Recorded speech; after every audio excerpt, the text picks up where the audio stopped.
کم ہیں، ایک بریلینٹ نعت خواں ہیں، ایک بریلینٹ ہوسٹ ہیں اور میرے بہت ہی پیارے بھائی ہیں. آف کورس ہمارے ساتھ شہزاد حنیف مدنی صاحب ہیں. السلام علیکم مدنی بھائی. وعلیکم السلام ورحمۃ اللہ وبرکاتہ. اور اب ہم جب مین سٹیج پہ آ گئے ہیں تو میرے ساتھ بیٹھے ہیں ایک ایسی شخصیت جن کا نام ہی کافی ہے اور باقاعدہ لگتا ہے کہ ہم وہ جو کہتے ہیں نا کہ ایک ایڈورٹیزمنٹ بھی بن سکتی ہے ان کے نام سے کہ سید قاسم علی شاہ نام ہی کافی ہے literally because he is such a brilliant personality the king of our show. السلام علیکم. وعلیکم السلام جوکن بہت بہت شکریہ جی. آج ٹاپک غیبت کا تھا. ازرہ مذاق ویسے ہم کہہ رہے تھے بریک میں یہ کرنے والا کام ہے اس کو ڈسکس تو نہیں کرنا چاہیے لیکن اللہ تعالیٰ ہمیں بچائے. بہت بڑا گناہ ہے. یہاں تک مطلب جو روایت میں ملتا ہے کہ یہ زنا سے بڑا گناہ ہے اور اس معاشرے میں جس میں ہم رہ رہے ہیں اس میں غیبت اتنی کامن ہے. زیادہ دکھ کی بات یہ ہے کہ لوگوں کو یہ شعور ہی نہیں ہے وہ غیبت کر رہے ہوتے ہیں. ان کو پتہ نہیں ہوتا. دو چیزیں میں نے بہت زیادہ بڑھتی دیکھی ہیں اور یہ کچھ سالوں میں تو حد ہو گئی ہے سماجی برائیوں کی شکل میں بھی دیکھا جائے. ایک غیبت ہے. غیبت کا مطلب یہ کہ اگر کوئی ایسی برائی جو کسی میں پائی جاتی ہے, کوئی نقص پایا جاتا ہے, کوئی کمزوری پائی جاتی ہے اور آپ اس کی غیر موجودگی میں اس کو بیان کر رہے ہیں. اور ایک اور اس سے بڑھ کے مسئلہ کہ وہ برائی کو ہم بیان کرتے ہیں جو پائی نہیں جاتی, جسے بہتان کہا جاتا ہے. اور بہتان اس قدر بڑھ گیا ہے ہم خود سے اندازے لگاتے ہیں, خود سے گھڑ لیتے ہیں, اپنی نفرت کا اظہار کسی جھوٹی بات سے, افواہ پھیلا کے, غلط کہہ کے, بدگمانی پھیلا کے کسی کے نام کو, امپریشن کو خراب کرنا چاہتے ہیں اور اپنی عاقبت خراب کرتے ہیں. آپ یہ دیکھیے کہ کوئی بھی غیبت کرنے والا شخص سکون میں نہیں ہوتا, اطمینان میں نہیں رہ سکتا. یعنی اطمینان جس دل میں آتا ہے وہ دل وہ ہے جو محبت کرنے والا دل ہے, جو سب کے لیے اچھا چاہنے والا دل ہے.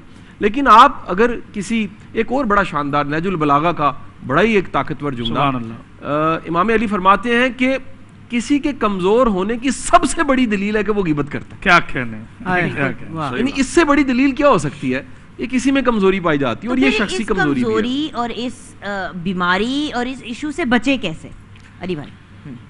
دیکھیے جی, یہ جس طرح شاہ صاحب نے بھی آغاز کیا, یہ ایک بیماری ہے جو اندر پورا پودا بن جاتی ہے. آپ اس کو پودا نہ بننے دیں. آپ اپنے اندر اتنی اخلاقی جرت پیدا کر لیں کہ اگر آپ کو کسی کے ساتھ کوئی پرابلم ہے, کوئی ایشو ہے, تو آپ کے اندر اتنے اخلاقی جرت ہو کہ آپ اس کی عزت اور اس کے جو دائرہ کار ہے, لمیٹیشن, اس میں رہ کے اس کو اسٹریٹ فارورڈ بات بتائیں, بھائی یہ ایشو ہے, مجھے درپیش ہے.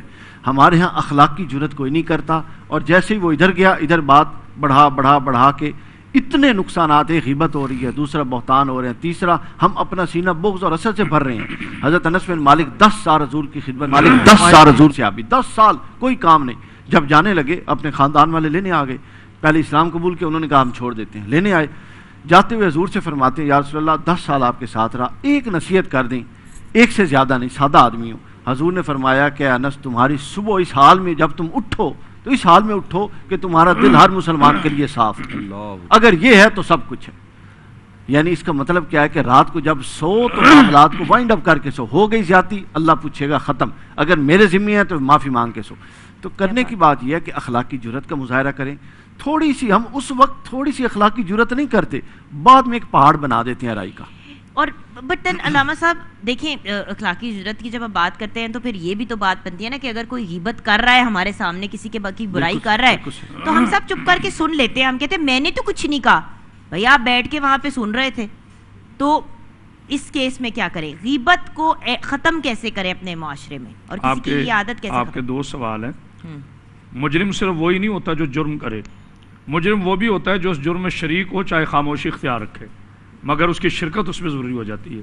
اللہ نے انسانی سر میں 5 قوتیں دی ہیں. دیکھنے کی قوت ہے, بولنے کی قوت ہے, سونگنے کی قوت ہے, دیکھنے کی قوت ہے, اور ساری ان قوتوں کی وجہ سے شاہ صاحب ایک انسان مکمل ہوتا ہے. اگر دھڑ پہ سر نہ ہو تو بالکل ایک جسم ہے, انسان نہیں کہلاتا. اللہ نے ساری قوتیں اس چہرے میں رکھ دی. کسی نے پوچھا کہ ولایت کیا ہے, شاہ صاحب کی خصوصی نظر کر رہا ہوں جملہ, ولایت کیا ہے؟ تو صوفی نے کہا کہ ولایت یہ ہے کہ اچھا دیکھنا, اچھا بولنا, اچھا سننا. اس نے کہا حضور مجھے سمجھ نہیں آئی. کہا اچھا دیکھنے سے مراد یہ ہے کہ جب رشتوں کے تقدس کو آپ اپنی نظروں کو تقدس کے مطابق دیکھو گے تو یہ اچھا دیکھنا کہلائے گا. اچھا سننا یہ ہے کہ صرف کسی کی اچھائی سنو, غیبت نہ سنو, یہ اچھا سننا ہے. اور اچھا بولنا یہ ہے کہ کسی کو اصلاح کرو، اس کی دل شکنی نہ کرو، یہ اچھا بولنا ہے۔ یعنی جو ولایت ہے وہ بھی اللہ نے ان چیزوں پہ منحصر کر دی۔ عبادت اللہ کی ہے، اس میں کوئی شک نہیں ہے کہ وہ غفور الرحیم ہے، وہ قادر ہے، وہ بخشنے والا ہے، لیکن انسان کو کاوش ضرور۔ اب یہ آپ کے سوال کی طرف آتے ہیں کہ اس کو کیسے چھوڑا جائے، اس کا کیا حل کیا ہے؟ اس کا سب سے بڑا حل ہے، ایک جملہ ہدیہ کر رہا ہوں، بعض اوقات ایک سطر میں 70 مضامین پہ بھاری ہو جاتی ہے قاضی صاحب، اور وہ یہ ہے کہ جو صاحب غیبت کے ماننے والا ہے وہ غیبت نہیں کرتا۔ اللہ ہمارا سامنے دکھائی نہیں دیتا، لیکن ہمارا یقین ہے کہ وہ پوری کائنات کو دیکھ رہا ہے، وہ میرا مالک ہے۔ تو غیبت کا ماننے والا وہ ہوتا ہے جو کسی کی غیبت نہ کرے۔ جس طرح اللہ ہمیں پردہ غیبت میں میرا اللہ دیکھتا ہے، اسی طرح ہمارے ہر افعال کا اللہ گواہ۔ اور یہ جو اعضاء جن میں نے بات کی ہے، پوری دنیا میں جب تک ہم ظاہری جسم کے ساتھ زندہ ہیں، مدنی صاحب ہم بولیں گے، لیکن قیامت کے روز ہم نہیں بولیں گے، ہمارے اعضاء بولیں گے۔ مطلب میرے خلاف میرے ہی اعضاء جب گواہ بن جائیں گے تو اب مجھے اپنی جان بچانے کا کوئی رستہ نہیں رہے گا۔ اس سے پہلے کہ اللہ کی عدالت میں اپنے آپ کو مجرم ٹھہراؤں، اللہ نے مجھے عقل دیا ہے اور عقل کے ساتھ شعور دیا ہے۔ یہاں ایک جملہ بڑا نفیس ہے کہ عقل اور شعور میں کیا فرق ہے۔ پانی مجھے پینا ہے، یہ عقل ہے۔ شعور کیا ہے کہ کیسے پینا ہے، برتن سے پینا ہے، نل کے نیچے لیٹ جانا ہے۔ تو اللہ نے حضرت انسان کو شعور عطا کیا ہے۔ عقل جانور میں بھی ہے، مگر شعور اللہ نے حضرت انسان کی وراثت میں رکھا ہے، اور اس شعور کو اجاگر کریں۔ اور شعور تب اجاگر ہوتا ہے جب ہم سے حسد کینہ نکل جائے اور خالصتاً دوسروں سے محبت کرنے کا جذبہ پیدا ہو تو غیبت نہیں رہے گی۔ اچھا، اس میں ایک اگر اجازت ہو تو ایک آخری جملہ میں ایڈ کر دوں۔